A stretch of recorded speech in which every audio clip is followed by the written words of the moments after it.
Olá, meus amigos, minhas amigas, espero que estejam bem. Vamos hoje para o nosso último tema, antes da gente passar para a análise da teoria da pena e das penas em geral. Mas o último tema, então, que a gente vai enfrentar antes dessa transição é o concurso de pessoas. Vamos trabalhar com essa temática em duas aulas. Hoje, vamos ver aí a primeira parte relacionada ao concurso de pessoas. E a gente começa fazendo uma introdução ao tema.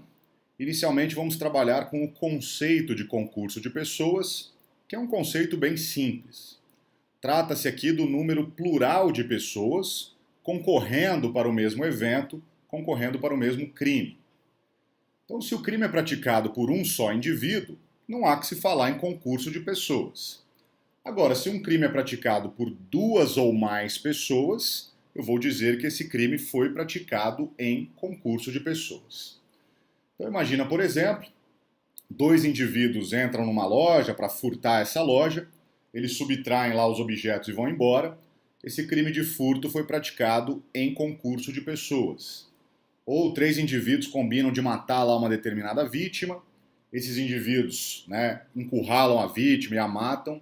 Eu vou dizer que esse crime de homicídio foi praticado em concurso de pessoas. Muito bem, então esse é o conceito bem simples, bem tranquilo dessa temática que a gente passa a analisar. Ainda dentro da introdução, é interessante anotar essa classificação dos crimes quanto ao concurso de pessoas. A doutrina, ela classifica os crimes em duas diferentes categorias, utilizando como critério para essa classificação justamente o concurso de pessoas. Aí os crimes são divididos em, primeiro, crimes monossubjetivos, também chamados de crimes de concurso eventual, e crimes plurissubjetivos, também chamados de crimes de concurso necessário. O que seriam os crimes monossubjetivos?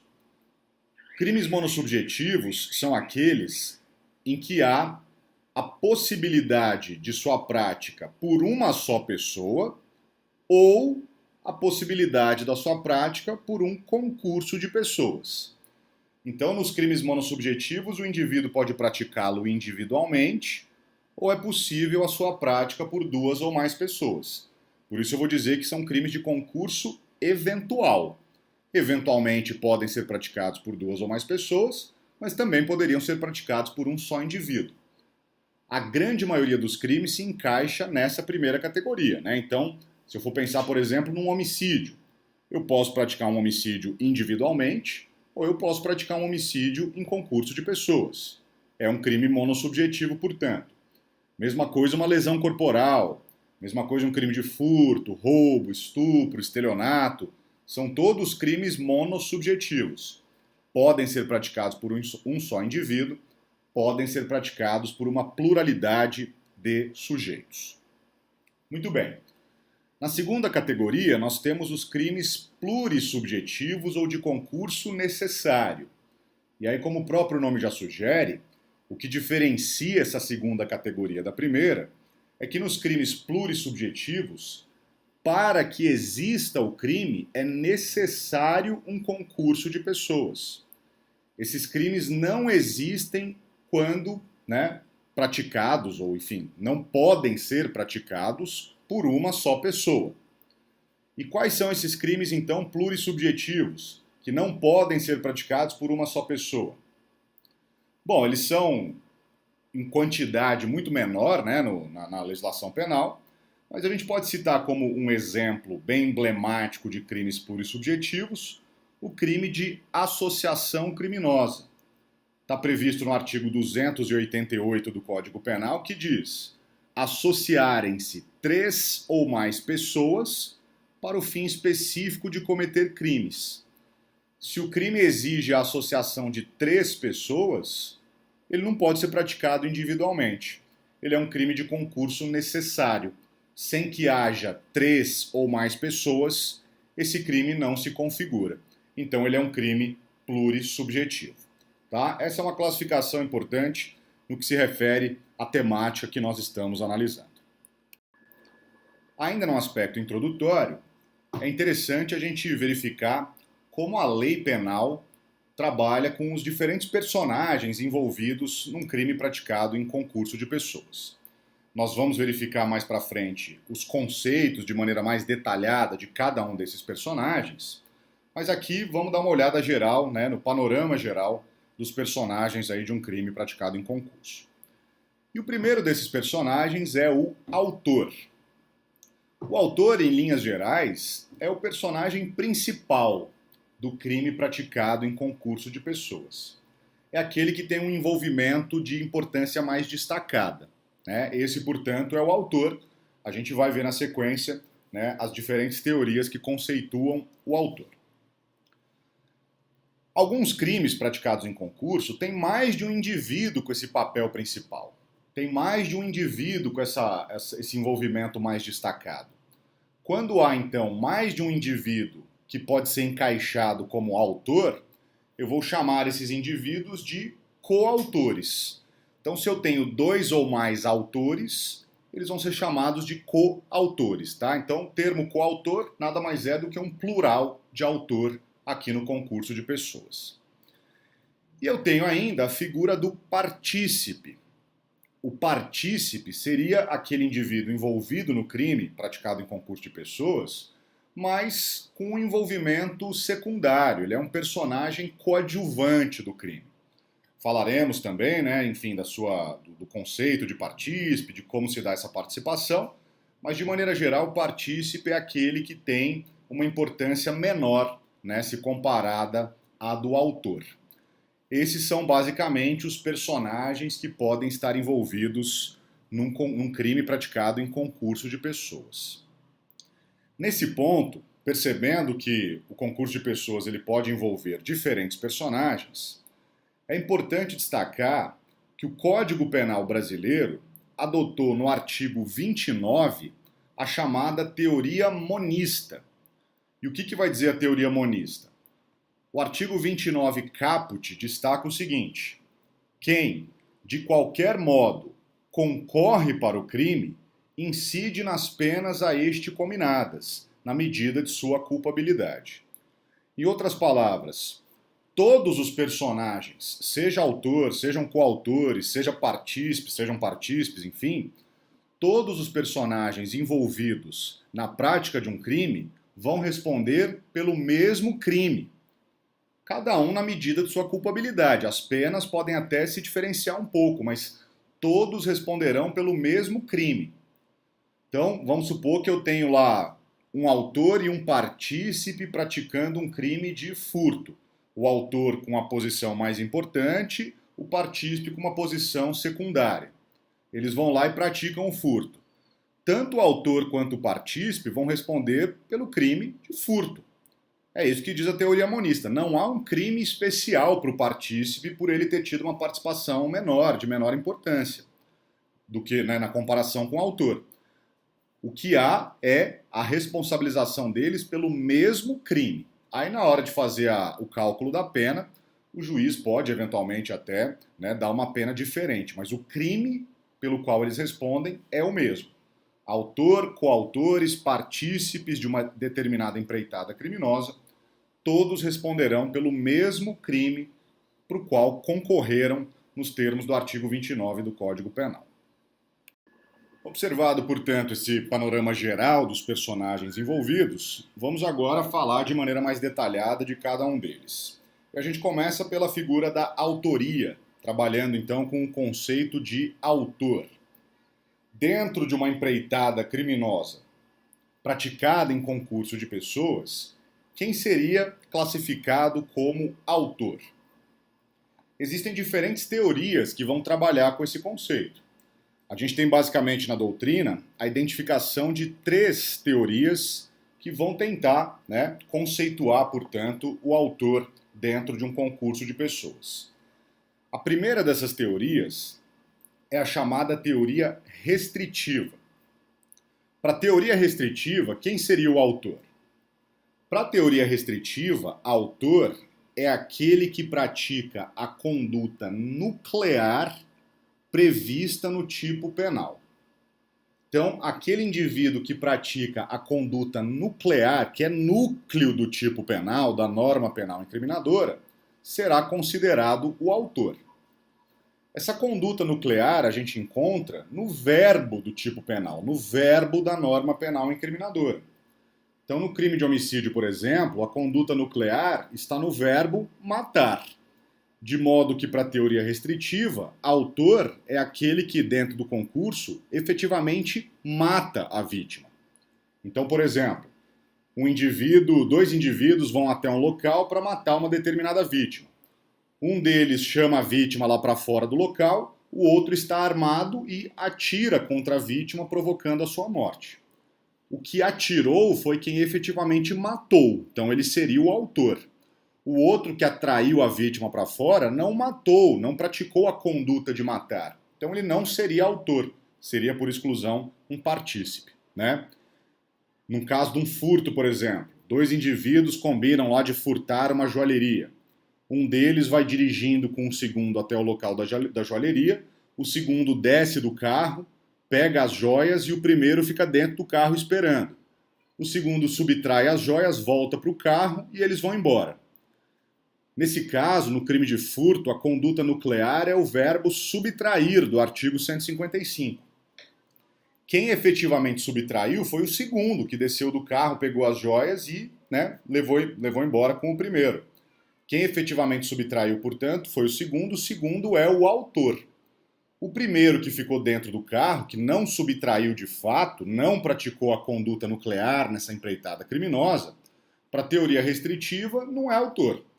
Ele vai ser considerado por exclusão um partícipe. Então a teoria restritiva defende que, numa empreitada criminosa, autor é aquele que pratica o verbo, pratica a conduta nuclear do tipo penal, da norma penal incriminadora, e os demais envolvidos, os demais que contribuem com a empreitada criminosa sem praticar essa conduta nuclear, por exclusão seriam partícipes. A segunda teoria que trabalha com o conceito de autor é a teoria extensiva. E a teoria extensiva, ela é de compreensão mais simples, porque, para a teoria extensiva, todos que contribuem com a empreitada criminosa são autores. Então, todo mundo que de qualquer maneira colabora com um crime praticado em concurso de pessoas, para a teoria extensiva, é autor. Então, o indivíduo que atrai a vítima para fora do local é autor, o que atira também, o indivíduo que vai dirigindo até a joalheria é autor, o que desce e pega as joias também. Enfim, todo mundo seria autor. A teoria extensiva não reconhece a figura do partícipe. Para ela, todos do concurso de pessoas são autores, no caso, coautores. Essa teoria extensiva não foi adotada pelo direito penal brasileiro, uma vez que o direito penal brasileiro reconhece a figura do partícipe, então ele não adota a teoria extensiva. Uma terceira teoria, mais moderna, mais recente, que trabalha com o conceito de autor, é a chamada teoria do domínio do fato. Essa teoria foi desenvolvida por um doutrinador alemão chamado Klaus Roxin, e a teoria do domínio do fato, ela vai ser aplicada, normalmente, ela costuma ser aplicada, em crimes praticados dentro do ambiente de uma organização, de uma empresa, uma organização criminosa ou coisa do tipo. Qual é a ideia de autor para a teoria do domínio do fato? Essa teoria ela vai dizer que autor é aquele que tem o controle intelectual da empreitada criminosa. É aquele que tem poder de decisão sobre o crime praticado em concurso. Ainda que ele não pratique diretamente o crime, se ele tem poder de decisão, se ele tem controle sobre a empreitada criminosa, ele vai ser considerado o seu autor. Então imagina um crime praticado no âmbito lá de uma empresa, em que o presidente da empresa manda que essa empresa pratique, por exemplo, um crime ambiental. Quem executa a ação é um subordinado, mas quem manda é o presidente da empresa. Para a teoria restritiva, autor seria aquele que executa a ação. Para a teoria do domínio do fato, autor é aquele que tem controle, tem mando, tem poder de decisão sobre a ação. Bom, no Brasil, portanto, como nós já adiantamos, a teoria extensiva não é adotada. A teoria extensiva, que não reconhece a figura do partícipe, não é aplicada no direito penal brasileiro. O que nós temos no direito penal brasileiro é, em regra, a aplicação da teoria restritiva. A teoria restritiva é a que costuma ser aplicada pela jurisprudência brasileira e, em alguns casos, eu tenho a aplicação da teoria do domínio do fato.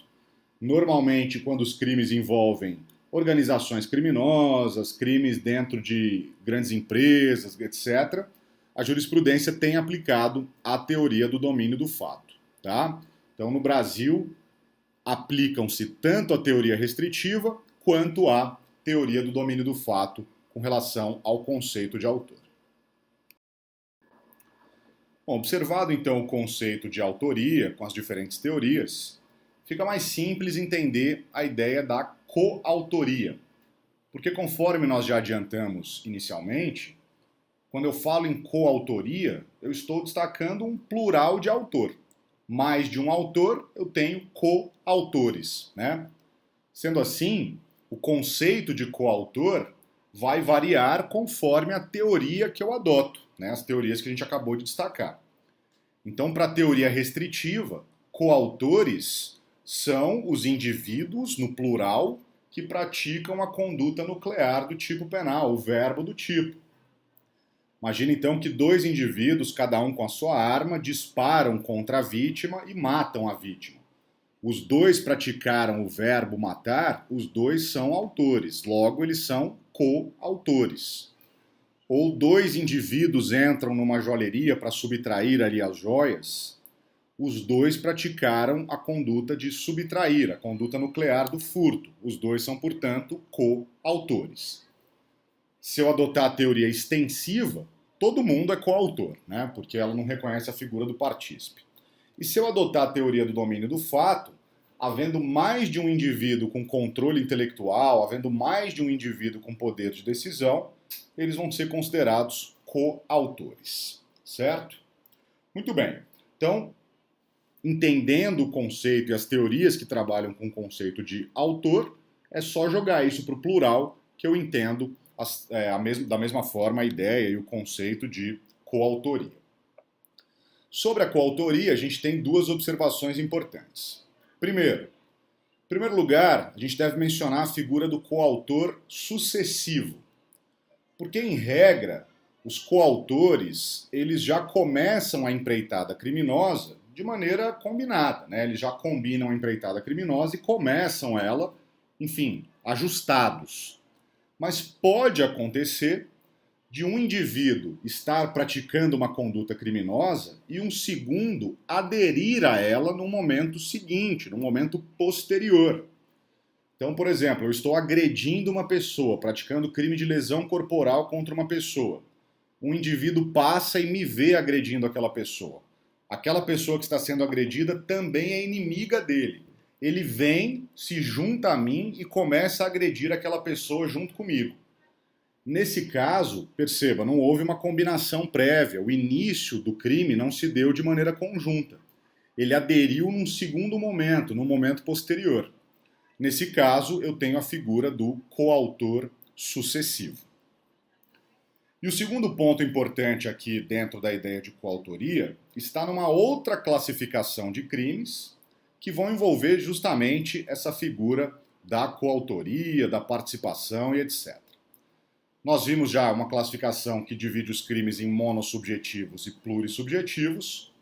Agora a gente vai ver uma classificação que divide os crimes em crimes comuns, crimes próprios e crimes de mão própria. Entenda aqui comigo a diferença. O crime comum é aquele que pode ter como autor qualquer pessoa, independentemente de uma qualidade especial. Então, um crime de homicídio, por exemplo, é um crime comum. Qualquer pessoa pode praticar. Independe de uma característica, de uma condição pessoal específica, especial daquela pessoa. O furto também é um crime comum. Qualquer um pode praticar, independentemente de qualquer condição especial. Crime próprio, por sua vez, é aquele em que o autor depende de alguma condição especial. Então, se opõe ao crime comum. Para ser autor de um crime próprio, é necessário que o indivíduo possua algum tipo de qualidade especial. Exemplo de crime próprio: crime de infanticídio. A mulher, logo após o parto, sob influência do estado puerperal, mata o próprio filho. Quem que pode ser autor de infanticídio? Só a mulher, né, depois do parto. Então ela depende de condições, no estado puerperal. Então ela depende de condições especiais para ser autora desse crime. O infanticídio, portanto, é um crime próprio, porque vai exigir essas condições especiais do seu autor. Outro exemplo, crime de peculato ou crime de corrupção passiva. Quem pode ser autor desses crimes? O funcionário público. O sujeito tem que ser funcionário público para ser autor de crime de peculato, para ser autor de crime de corrupção passiva, né? Exige-se essa condição especial do agente. Então, crime comum pode ser praticado por qualquer pessoa, independentemente de qualquer condição especial. Crime próprio só pode ser praticado por uma categoria especial de pessoa, alguém que possui condições especiais aí previstas em lei. E o crime de mão própria? O crime de mão própria, ele entra aqui nessa classificação, e a ideia por trás do crime de mão própria é que ele só pode ser praticado, a sua conduta nuclear só pode ser praticada por uma pessoa.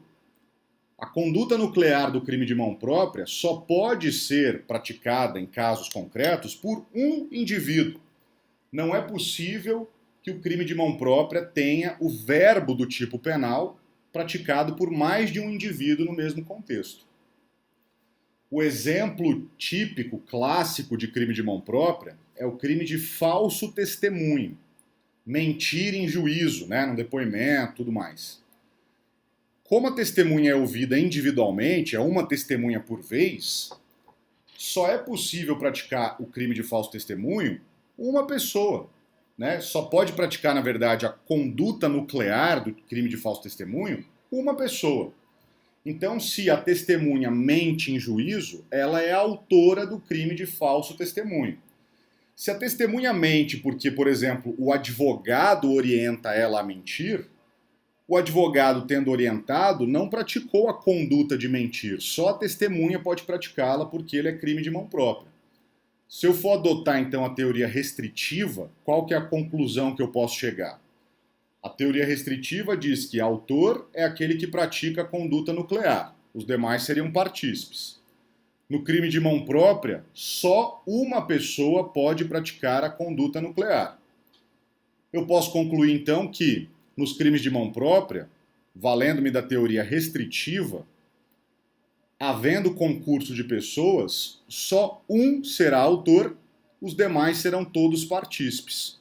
Em outras palavras, valendo-me da teoria restritiva, os crimes de mão própria não admitem coautoria, só admitem participação, uma vez que só um pode praticar a conduta nuclear. Muito bem, observadas as figuras da autoria e da coautoria, vamos trabalhar agora com a participação e a figura do partícipe. A gente pode observar que o conceito de partícipe ele acaba sendo obtido por exclusão. O indivíduo que contribui com a empreitada criminosa, mas sem que possa ser considerado autor, a depender da teoria adotada, claro, ele vai ser encaixado aí por exclusão como partícipe. Então, por exemplo, pensando na teoria restritiva, que é a principal teoria aqui no direito penal brasileiro, o indivíduo que pratica a conduta nuclear do tipo penal é o autor, aquele que contribui com o crime, colabora com a empreitada criminosa, mas sem praticar a conduta nuclear do tipo, vai ser considerado partícipe. Então, nos dois exemplos que nós demos, o indivíduo atrai a vítima até a presença de um segundo indivíduo, seu comparsa, para que ele possa atirar contra a vítima e matá-la. Aquele que atirou, que praticou a conduta de matar é o autor, o que atraiu a vítima, né, não praticou a conduta nuclear, é o partícipe. Ou os indivíduos que vão de carro até a joalheria. Um estaciona o carro na frente, o outro desce, pega as joias e volta para o carro. O que pegou as joias subtraiu, portanto, é o autor. o que simplesmente deu carona para ele, né, sabendo do crime, obviamente, mas não praticou a conduta nuclear, não subtraiu efetivamente, é o partícipe. Muito bem. Observada a questão do conceito, é possível identificar na doutrina 3 diferentes formas de participação. 3 diferentes formas de se colaborar com a empreitada criminosa sem ser praticando a conduta típica, sem ser, né, atuando como autor. Essas 3 formas são o induzimento, a instigação e o auxílio.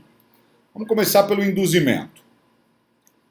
A ação de quem induz, ela é uma ação no sentido de colocar na mente do autor a ideia de um crime que ali não existia. O sujeito não está pensando em cometer o crime, mas aí vem o indivíduo e dá a ele a ideia do crime, induz ele a praticar o crime. Esse ato de induzir é uma forma de participação. Então, por exemplo, o indivíduo está lá com problemas financeiros.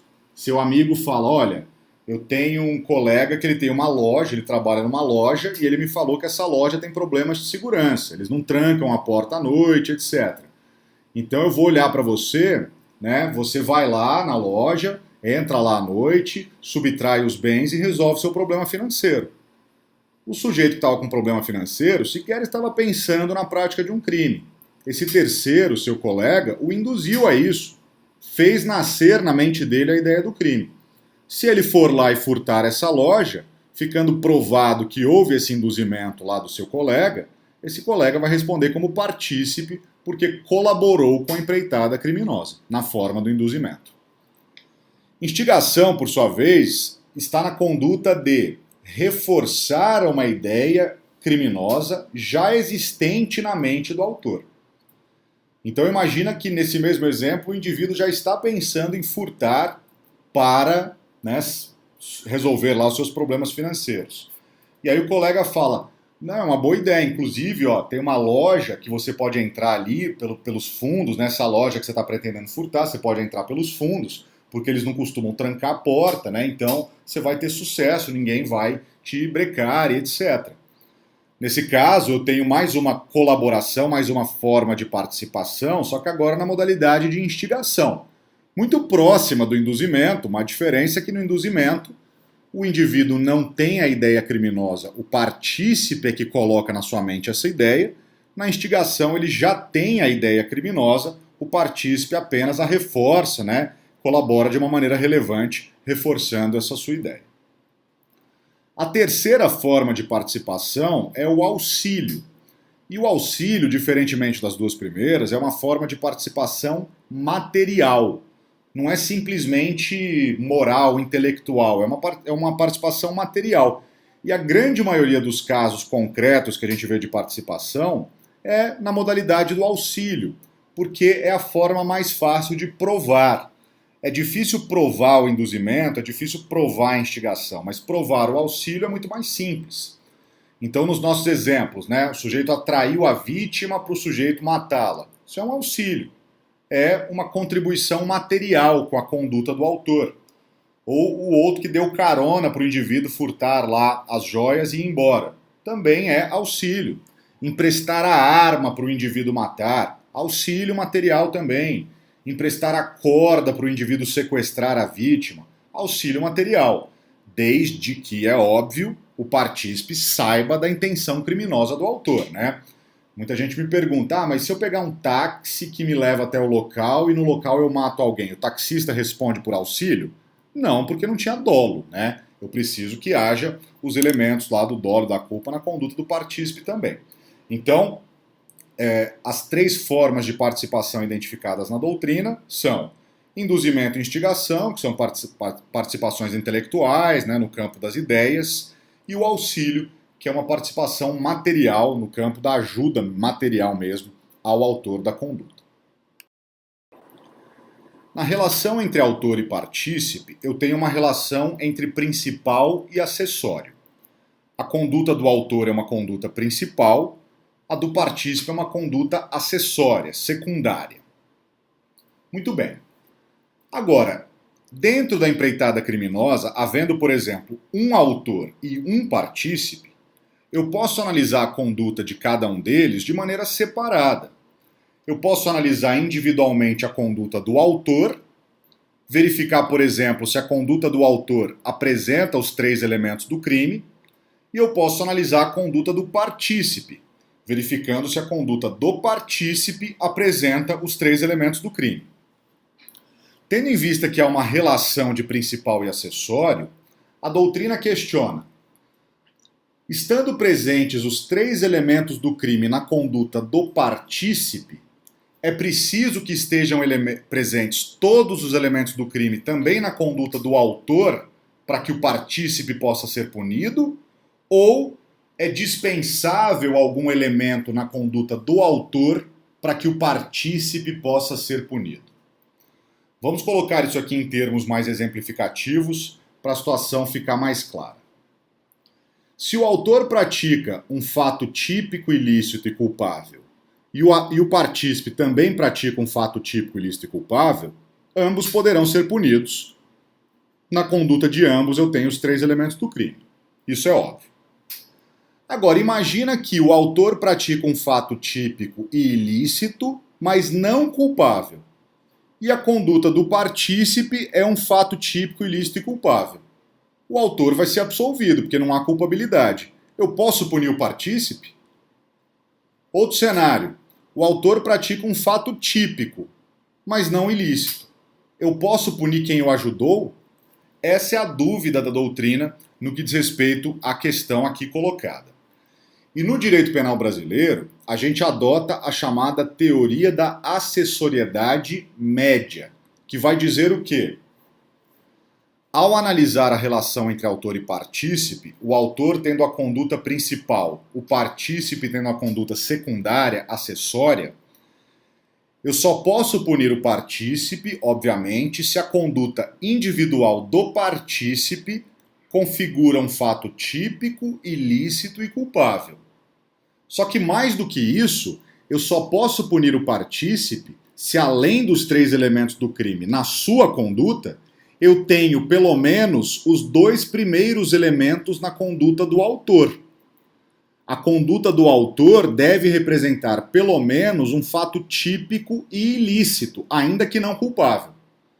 Então, se a conduta do autor representa um fato típico e ilícito, sem culpabilidade, esse autor não vai ser punido, ele vai ser absolvido. Agora, se a conduta daquele que o auxiliou, que o ajudou, for um fato típico, ilícito e culpável, o autor vai ser absolvido, mas o partícipe pode ser punido. Agora, se a conduta do autor não tiver ilicitude ou se não houver fato típico, eu não posso punir quem o ajudou. Vamos colocar isso aqui de novo em termos mais exemplificativos. Imagina que um indivíduo praticou um fato atípico, um fato que não está previsto em lei como crime, um fato sem dolo e sem culpa ou coisa do tipo. Quem o ajudou pode ser punido? A resposta é não. Então imagina, por exemplo, que o autor, num erro de tipo essencial inevitável, deu um tiro no amigo achando que era um animal. Aquele que emprestou para ele a arma pode ser punido pelo homicídio do amigo? Se o autor não vai responder porque ele agiu sem dolo e sem culpa, o partícipe também não vai. Nessa relação de acessoriedade, a conduta do autor não sendo um fato típico, o acessório, que é o partícipe, também não pode responder. Agora imagina o autor que pratica um fato típico, mas sem ilicitude, e alguém o ajuda. O sujeito, por exemplo, vê que sua casa está sendo assaltada, chega no vizinho e fala: tem um ladrão na minha casa. Você me empresta a sua arma para eu tentar me defender? O vizinho empresta. Ele vai lá na casa, o ladrão reage, ele dispara e mata o ladrão. A conduta do autor é um fato típico, mas não há ilicitude, pois ele agiu em legítima defesa. E o vizinho que emprestou a arma para ele agir em legítima defesa pode responder como partícipe de um crime de homicídio? Não. Não, por quê? Porque se não há conduta ilícita, se não há ilicitude na conduta do autor, que é a principal, não pode haver punição do partícipe, né, que é o acessório. Agora, a situação é diferente para a culpabilidade. Se o autor pratica um fato típico ilícito, mas o autor não tem culpabilidade, isso não impede a responsabilização do partícipe, desde que na conduta do partícipe haja culpabilidade. Então, por exemplo, um doente mental que não entende o que está fazendo, que está totalmente transtornado, ele começa a correr atrás de uma pessoa para agredi-la. Alguém vai lá, que não gosta dessa pessoa que está sendo perseguida, e empresta um pedaço de pau para esse doente mental. Com um pedaço de pau, o doente mental mata a pessoa. Constata-se que no momento o doente mental não sabia, não tinha capacidade de compreensão ou autodeterminação. O autor aqui seria o doente mental. Ele praticou um fato típico, matou alguém, não havia nenhuma excludente da ilicitude, mas ele não tem culpabilidade, ele é inimputável por anomalia psíquica. Então a conduta do autor aqui é um fato típico ilícito, mas não é culpável, ele não vai responder por um crime. Agora, e o partícipe, esse cara aí que emprestou o pedaço de pau? Supondo que ele não é doente mental, pelo contrário, tá, perfeitamente compreendendo aí a situação ocorrida. Ele ajudou o autor a praticar um fato típico ilícito. E ele é culpável. Ele pode ser responsabilizado por esse homicídio como partícipe? A resposta é sim. O que eu preciso na conduta do autor para poder punir o partícipe é que a conduta do autor seja um fato típico ilícito. A culpabilidade, como ela é pessoal, eu analiso na conduta de cada um. Se tem fato típico ilícito, eu posso punir todo mundo que também tem culpabilidade. E quem não tem culpabilidade, eu não vou punir. Essa é a regra dada pela teoria da acessoriedade média, que é a teoria aplicada pelo Brasil.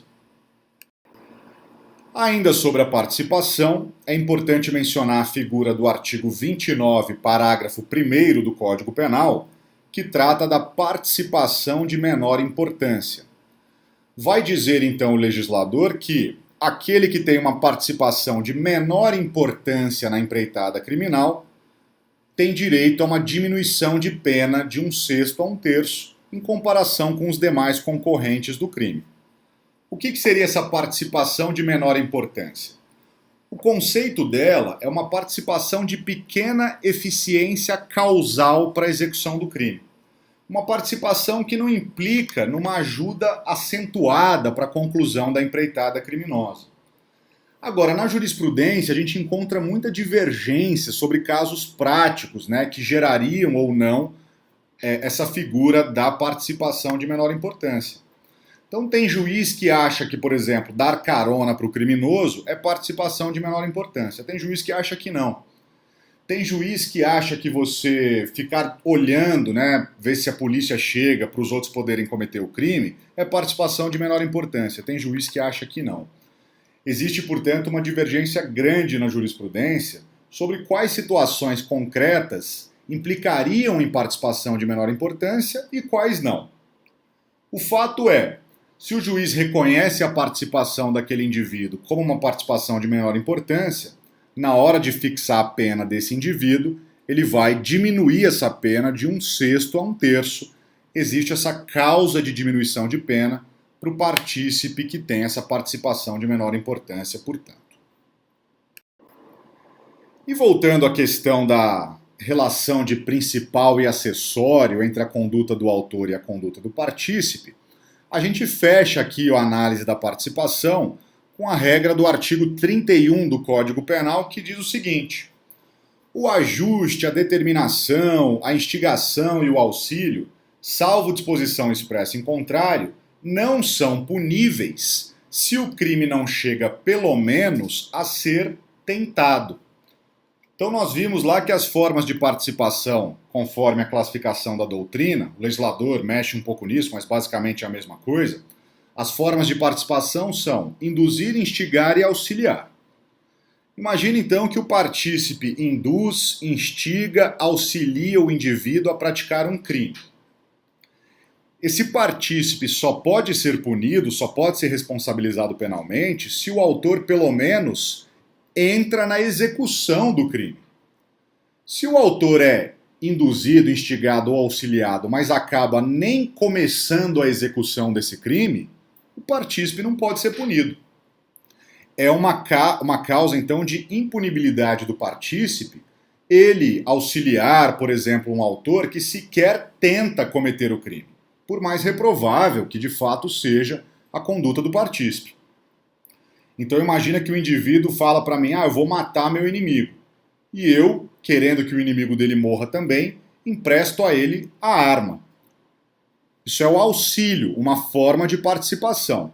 Se ele pega a arma que eu emprestei, vai lá e atira contra a vítima, ou seja, pelo menos tenta praticar o crime de homicídio, eu vou responder como partícipe, né, dessa tentativa de homicídio ou desse homicídio consumado se de fato ele matar. Agora, se ele pega a minha arma para matar a vítima, eu já emprestei a arma, agora é com ele. Só que ele desiste, ele abre mão, ele não chega nem a tentar o crime. Eu, como partícipe, por mais que eu não tenha tido controle disso, como a minha conduta é acessória, eu não vou responder por nada. Por mais reprovável que tenha sido eu emprestar a arma para ele matar alguém, por mais que ele não tenha deixado que ele tenha deixado de matar, não por minha intervenção, porque por mim ele tinha ido lá e matado, como a conduta do partícipe tem essa relação de acessoriedade, se o autor não pelo menos tenta praticar o crime, o partícipe, ainda que provada a sua colaboração, não vai responder pelo crime que o autor inicialmente praticaria. Tá? Então essa é a regra do artigo 31, que mais uma vez mostra a importância de verificar essa relação de acessoriedade entre a conduta do autor e a conduta do partícipe. Com isso a gente conclui a primeira parte do concurso de pessoas. Vimos os principais personagens, né? Autor, coautor, partícipe. Na próxima aula a gente vai para algumas regras específicas do concurso de pessoas para encerrar essa temática. Muito obrigado pela atenção, até a nossa aula à noite, fiquem com Deus e até a próxima.